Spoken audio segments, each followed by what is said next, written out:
soyons et que toute la gloire soit à Jésus-Christ par le sang duquel nous échappons à l'enfer. Ce matin, j'aimerais clôturer la série d'enseignements que nous avons commencé depuis début décembre sur la place des livres dans la croissance spirituelle. C'était le grand thème qui a été abordé dans toutes les églises MSA. Et puis hier soir, l'Esprit du Seigneur a commencé à me parler de quelque chose qui veut communiquer à plusieurs personnes ce matin. C'est pourquoi je vous dis, restez 7 fois plus disposés que d'habitude aujourd'hui. Veillez à ce que vos téléphones soient sur silence. Il ne faudrait pas qu'on ait d'interruption pendant le moment.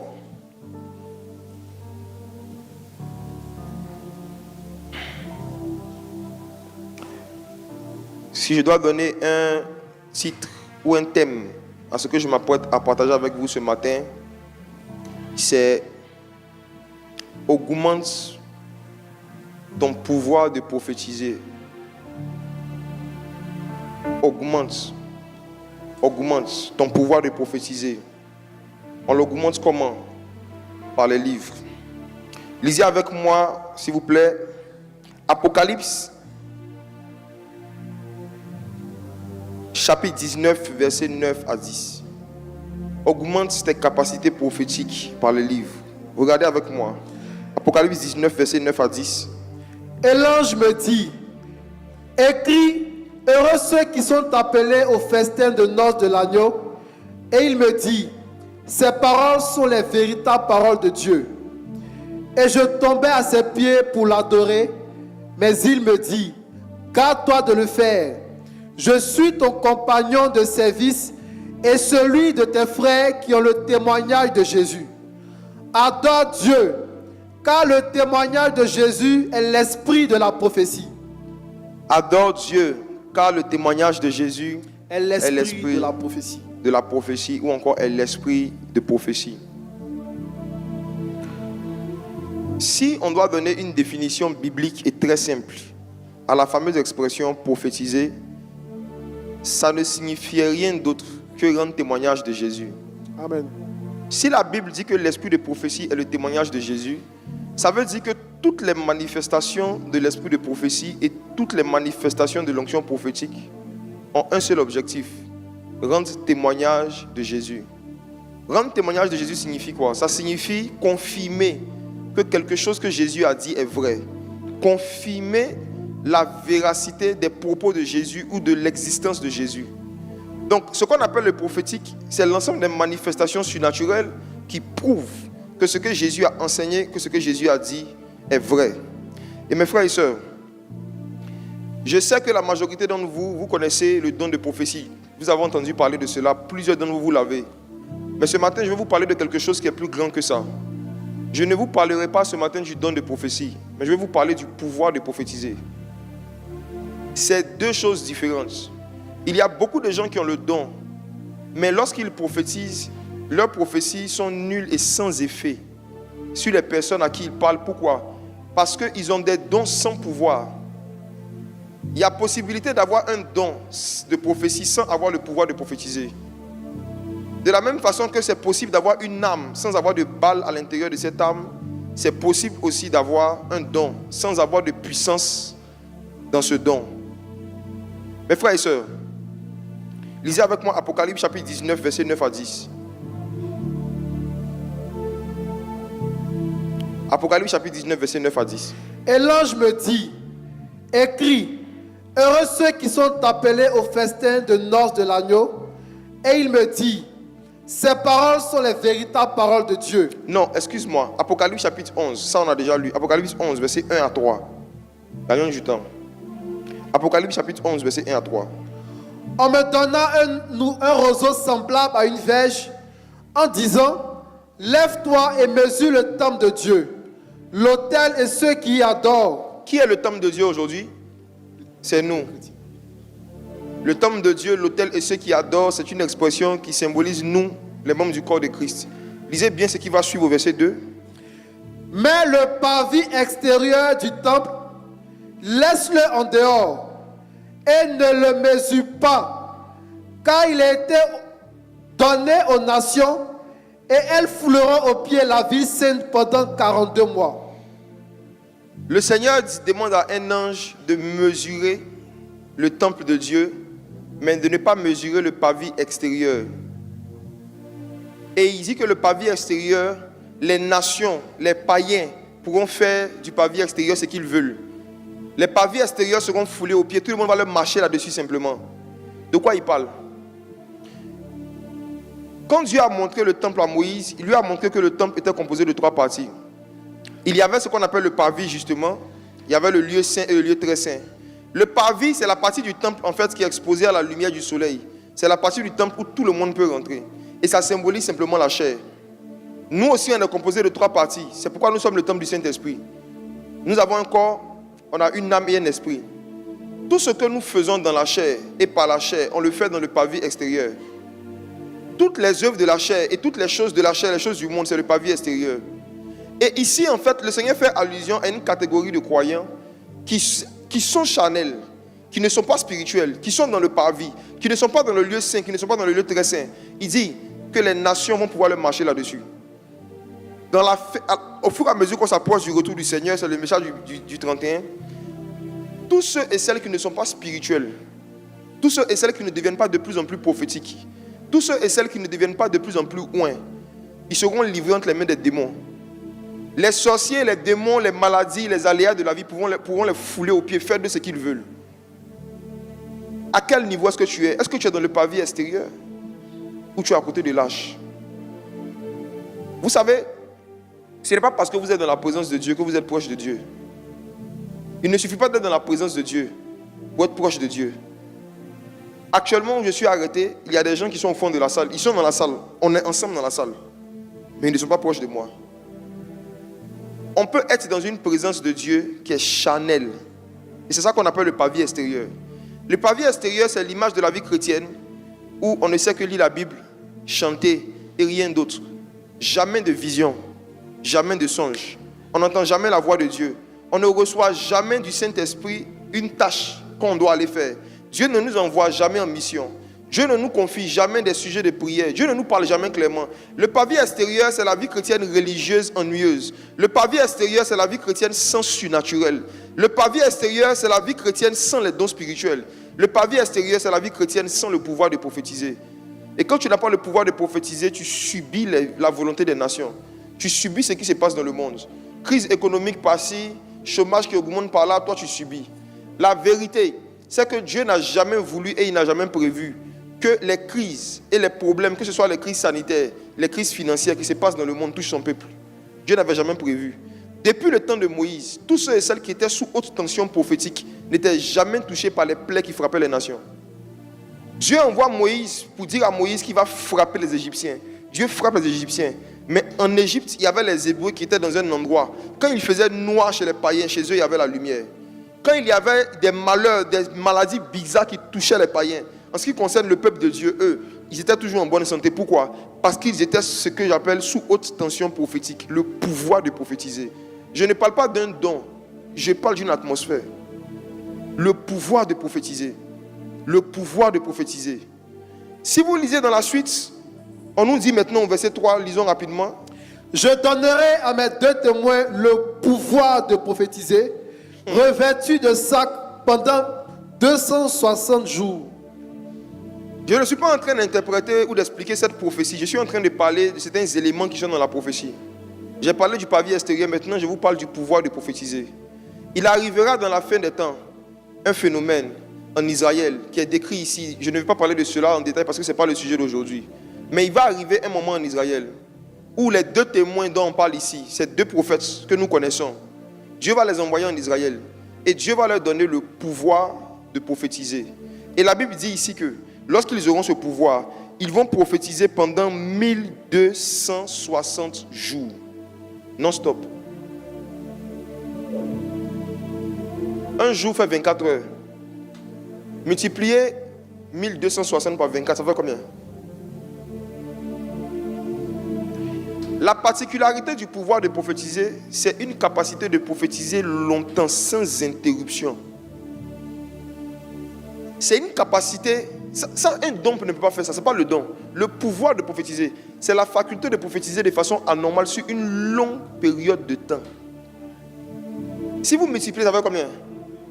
30 240 heures.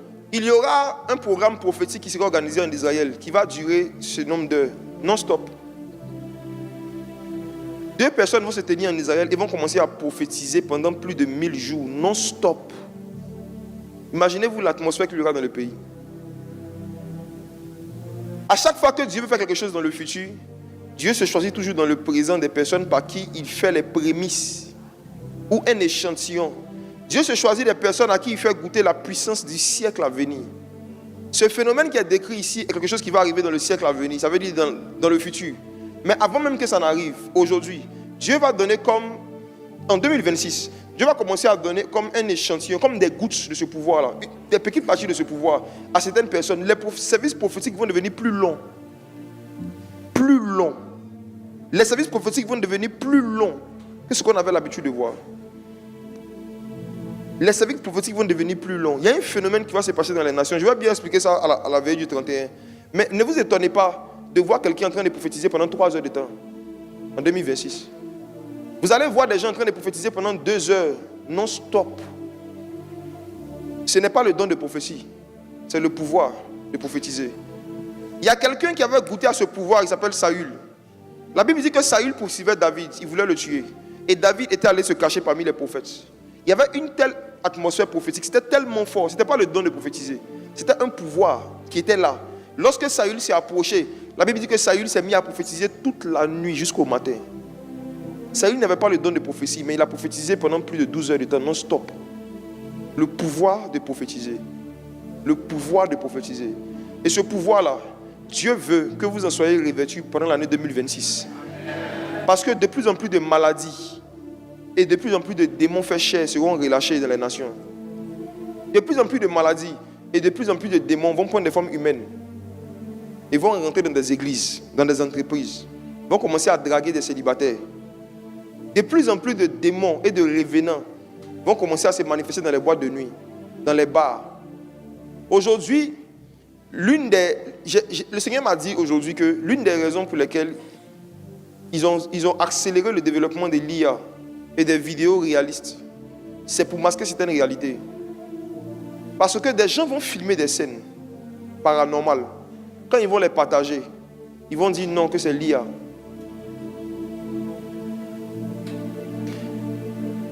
L'une des choses que l'ennemi va faire avec l'intelligence artificielle, avec les vidéos très réalistes, comme ce qui se fait avec les Sora et autres, c'est d'essayer en fait de masquer certaines activités démoniaques qui vont se passer, qui seront filmées par des caméras cachées. Des scènes que les gens vont filmer. Et quand les gens vont les partager, on va dire non, c'est Sora. Des gens vont voir des animaux en train de marcher en pleine rue et arriver à un moment se transformer en homme. Des gens vont voir des personnes marcher et puis disparaître, arriver un moment alors qu'il n'y a pas de porte. Le monde des ténèbres va se rapprocher de la terre. Et le monde des ténèbres va commencer à chercher ceux qui sont dans le pavillon extérieur. Les gens qui sont charnels. Beaucoup d'hommes d'affaires chrétiens risquent de perdre de façon anormale leurs entreprises s'ils ne sont pas loin. Beaucoup de chrétiens mariés risquent d'avoir une forte envie de divorcer de façon anormale. Beaucoup de couples risquent de se briser s'ils ne sont pas loin. Beaucoup de pères de famille et de mères de famille risquent de perdre leurs emplois pour des raisons qui ne sont pas logiques s'ils ne sont pas loin. Le pouvoir de prophétiser a d'abord pour objectif de nous garder et de nous protéger d'une certaine influence démoniaque qui se passe dans les nations. Le pouvoir de prophétiser est comme un réfrigérateur qui garde frais les bénédictions que Dieu nous a données.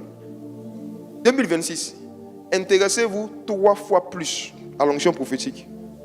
Et c'est de quoi je vous parle. 2026, tout ce qui n'est pas prophétique ne doit pas vous intéresser. 2026, tout ce qui n'est pas oint, tout ce qui n'est pas oint, ne perdez pas votre temps dedans.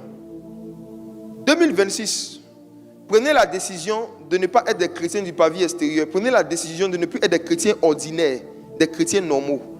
2026, cherchez les choses d'en haut, où Christ est assis à la droite de Dieu.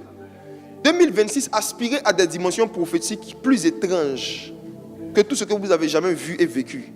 C'est la seule option qui va nous permettre de pouvoir traverser ce qui est en train d'arriver dans les nations. Lisons ceci. Comment augmenter son pouvoir de prophétiser? Ézéchiel chapitre 2, versets 8 à 10. Et toi, fils de l'homme, écoute ce que je vais te dire. Ne sois pas rebelle, comme cette famille de rebelles. Ouvre ta bouche et mange ce que je te donnerai.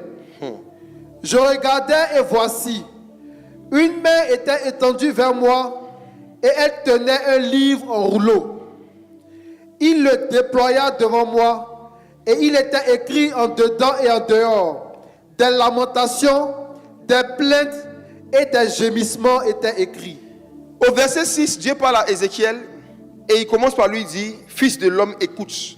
Et après le mot écoute, il lui dit, ouvre ta bouche et mange. Mes frères et sœurs, il y a deux expériences que vous devez chercher à avoir avec la parole de Dieu. Il y a les paroles qu'on écoute, il y a les paroles qu'on mange. Il y a ce qui rentre dans vos oreilles, il y a ce qui doit rentrer dans votre bouche. Il y a des paroles que vous entendez, il y a des paroles que vous devez manger. Et ce matin, je vais vous expliquer brièvement l'effet que le fait de manger des livres va avoir sur vos capacités prophétiques. Pas juste écouter les prédications, pas juste écouter la parole, mais chercher à manger certaines informations. Manger. Il dit, fils de l'homme, écoute. Fils de l'homme, mange. Regardez le verset 3.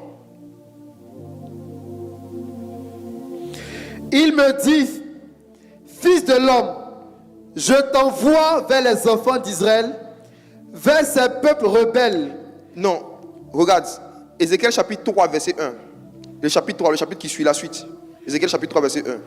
Il me dit, fils de l'homme, mange ce que tu trouves, mange ce rouleau, et va, parle à la maison d'Israël. Verset 2. J'ouvris la bouche, et il me fit manger ce rouleau. Verset 3. Il me dit, fils de l'homme, nourris ton ventre et remplis tes entrailles de ce rouleau que je te donne. Je le mangeai, et il fut dans ma bouche, tout comme du miel. Verset 4. Il me dit, fils de l'homme, va vers la maison d'Israël et dis-leur mes paroles. Mes frères et sœurs, voici une expérience qu'Ézéchiel a eue, que Dieu veut que beaucoup d'entre vous ayez en 2026. Certains, ça va commencer maintenant, en fonction de votre obéissance au Saint-Esprit. Dans le domaine du prophétique, il y a des personnes vers qui Dieu ne peut pas t'envoyer si tu n'as pas mangé certains livres. C'est après qu'Ézéchiel ait mangé ce livre qu'on lui a dit va vers eux. C'est après qu'il ait mangé ce livre qu'il a été envoyé. On peut recevoir des prophéties en entendant des paroles, mais on peut recevoir aussi des prophéties en ayant mangé un rouleau, c'est-à-dire une partie d'un grand livre. Dans son cas, ça s'est passé purement dans le monde spirituel. N'ayant pas assez de temps, je ne vais pas rentrer dans comment ça se fait dans le monde spirituel. Je vais dans le cas pratique, dans le monde physique. Je vous ai expliqué à plusieurs reprises qu'il y a des livres qui contiennent des informations et des puissances dont vous avez besoin. Quand vous prenez ce genre de livres, vous risquez de faire l'erreur de juste les lire. Or, vous devez les manger. La différence entre lire un livre et le manger, c'est quoi? Manger un livre, c'est d'abord identifier les informations, identifier les connaissances qui sont dans le livre, qui nous ont le plus touchés, qui nous ont le plus enseigné. Les faire sortir du livre. Donc, les noter et ensuite les apprendre par cœur. En fait, manger, c'est connaître par cœur. Manger, c'est apprendre. Manger, c'est bosser. Manger, c'est prendre une information pour la mettre à l'intérieur de toi. Les informations qui sont dans les livres risquent de rester dans les livres si vous n'en faites que des lectures. Mais si vous décidez de faire sortir certaines paroles de sagesse, si vous décidez de faire sortir certaines révélations qu'il y a dans certains livres, dans le but de les bosser, vous êtes en train de manger le livre. Parce que manger, c'est avaler. Manger, c'est capturer à l'intérieur de soi un aliment. Et on peut le faire avec la parole de Dieu. On peut le faire avec la parole de Dieu. Quand vous prenez le temps pour bosser même un verset biblique, vous êtes en train de manger la parole. Vous êtes en train de sauvegarder la parole. Et l'effet que le fait d'emmagasiner et de sauvegarder des informations qui sont dans certains livres fait sur nous, c'est que ça augmente notre pouvoir de prophétiser. Ça augmente le pouvoir de prophétiser. Le pouvoir de prophétiser. Le pouvoir de prophétiser. Frères et sœurs, lisons un dernier chapitre. Apocalypse chapitre 10, verset 8 à 11. Apocalypse chapitre 10, verset 8 à 11. Et la voix que j'avais entendue du ciel me parla de nouveau et dit, va, prends le petit livre ouvert dans la main de l'ange qui se tient debout sur la mer et sur la terre. Et j'alla vers l'ange en lui disant de me donner le petit livre. Et il me dit, prends-le et avale-le.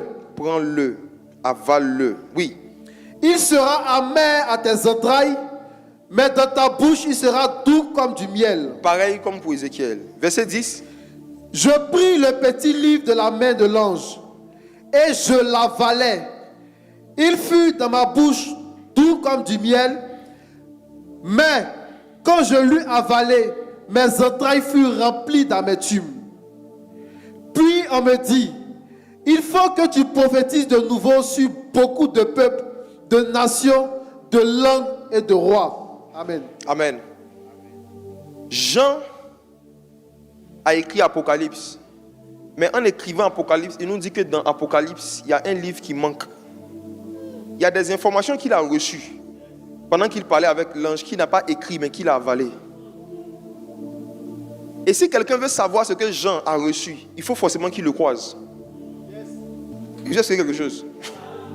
Regardez, Dieu a vu dans le cœur de plusieurs parmi vous, je ne sais pas c'est qui, Dieu les connaît. Il a vu que 2025, vous avez fait l'effort de le chercher. Avec vos erreurs, vos imperfections, vous avez fait l'effort de le chercher. L'heure vient et elle est déjà venue, où Dieu va commencer à vous envoyer vers beaucoup de rois, beaucoup de nations et beaucoup de peuples, pour leur transférer certaines informations qui viennent du Saint-Esprit. Mais vous n'allez pas recevoir ces informations en entendant des voix. Vous allez recevoir ces informations en mangeant des livres. Il y a des informations que vous allez bosser, que vous allez avaler. Et ces informations-là, quand elles vont arriver à une certaine quantité dans votre esprit, Dieu vous dira la même chose qu'il a dit à Ézéchiel, il dira la même chose qu'il a dit à Jean, il vous dira, va vers telle personne et commence à leur parler. On augmente son pouvoir de prophétiser en augmentant les paroles qui sont dans certains livres qu'on bosse et qu'on mémorise. En fait, quand tu mémorises et quand tu bosses certaines paroles de certains livres, tu es en train d'augmenter ton pouvoir de prophétiser. Ce qui va vous arriver, c'est que beaucoup d'entre vous, quand vous allez commencer à lire certains livres de certaines histoires de réveil, vous allez commencer à lire certains livres de la Bible, il y a certaines phrases en particulier qui vont vous toucher. Il y a certains aspects particuliers du livre qui vont faire tressaillir quelque chose en vous. Quand vous ressentez ça arriver à un moment de votre lecture, ne continuez pas la lecture. Même quand vous lisez la Bible et qu'un seul verset vous fait un certain effet, arrêtez la lecture. Quand tu lis ta Bible et qu'un verset te touche en particulier ou qu'un verset t'intrigue, ne continue pas. Arrête-toi là. La Bible dit que Moïse était en train de marcher et puis il a vu un feu qui brûlait sur un buisson. Il s'est arrêté là sur le feu. Il n'a pas continué sa marche. Ce qui arrive à beaucoup d'entre vous, c'est que parfois vous êtes en train de faire des promenades bibliques. Vous lisez beaucoup de versets. Et il y a un feu qui s'allume dans votre cœur sur un verset, mais vous avez continué la lecture. Au lieu de rester sur le verset qui est en train de vous interpeller, au lieu de rester sur le verset qui est en train de faire quelque chose dans votre esprit, vous avez continué et Dieu n'a pas pu vous parler. 2026, faites très attention aux phrases dans la Bible et dans d'autres livres qui vont vous toucher en particulier ou qui vont attirer votre attention. Arrêtez vos lectures quand vous tombez sur une phrase dans un livre qui rallume quelque chose dans votre cœur. Ça peut être une phrase qui suscite même juste des questions. Arrêtez-vous sur la phrase. Ne continuez pas la lecture. Ne continuez pas la lecture. Ne continuez pas la lecture. Mangez ce verset. Restez dessus. Méditez dessus. Jusqu'à ce que vous ayez tiré tout ce que Dieu veut vous dire sur le verset. Exemple. Augmente.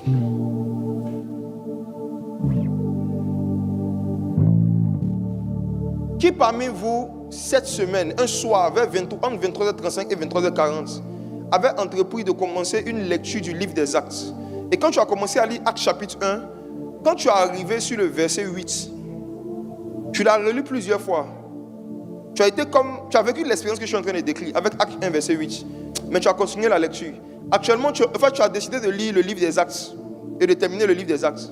Tu es arrivé même peut-être vers le chapitre 5, chapitre 6 là-bas. Mais je te rappelle qu'un soir, Acte 1, verset 8, ton esprit s'était attardé là-dessus. C'est qui? Je veux te dire quelque chose. Je veux te dire quelque chose. Si c'est toi, viens devant. Que la personne vienne.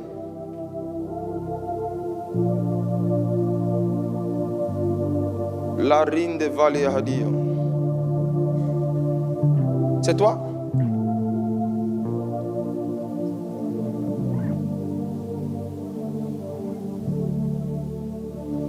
Venez avec des micros. Je n'ai pas de problème.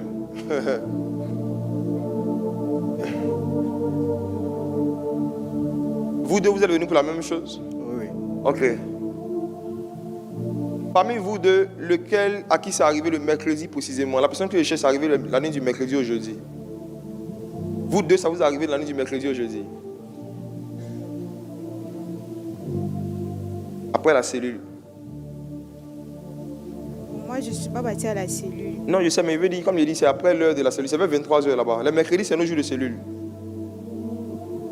Ok.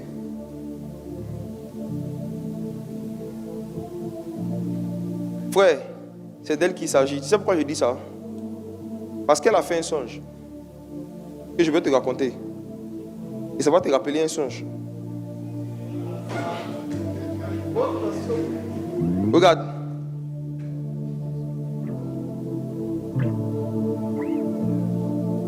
Elle a fait un songe un jour pour préparer de la nourriture. Ma soeur, tu as fait un songe. Si ce n'est pas en 2024, c'était en 2023. Mais ce n'est pas cette année. Tu étais dans un endroit où tu préparais de la nourriture. C'est comme avec plusieurs autres femmes qui étaient là, comme une fête qui était organisée. Puis tu étais assis aussi, tu aidais à préparer. Il y avait des moments qui préparaient, puis tu étais parmi elles, tu préparais la nourriture. Tu te rappelles de ça? Pas clairement. Regarde, dans le songe, c'était la cérémonie de dot de quelqu'un. C'était comme une dot, comme un mariage en fait. Et puis, vous étiez en cuisine. Vous étiez en train de préparer pour un mariage. Et toi, tu aidais des femmes. Tu étais assis sur un tabouret. Et puis, il y avait d'autres femmes qui étaient assises autour comme ça. Tu ne te rappelles pas de ce songe, de cette scène? Ça commence à venir. Ça commence à venir. Tu avais porté un pagne jaune et un débardeur blanc. Ça commence à venir.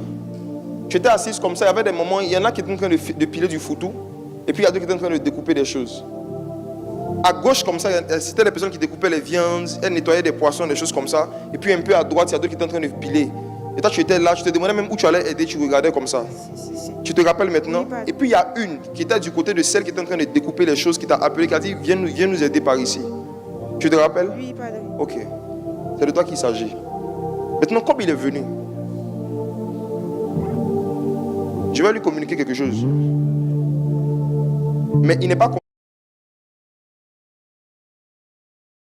concerné par la prophétie que je veux donner sur Actes 1, verset 8. Frère, tu sais pourquoi est-ce que je raconte ce songe? Parce que toi aussi tu as fait un songe il y a quelque temps où on t'a donné de la nourriture, on t'a donné un plat à manger, c'était du foutou précisément. Et tu as fait l'erreur de manger. Tu as mangé du foutou dans un songe. Tu te rappelles de ça? Oui, pardon. Avec des escargots. Oui, Et puis pardon. Tu te rappelles de ça? Oui, pardon.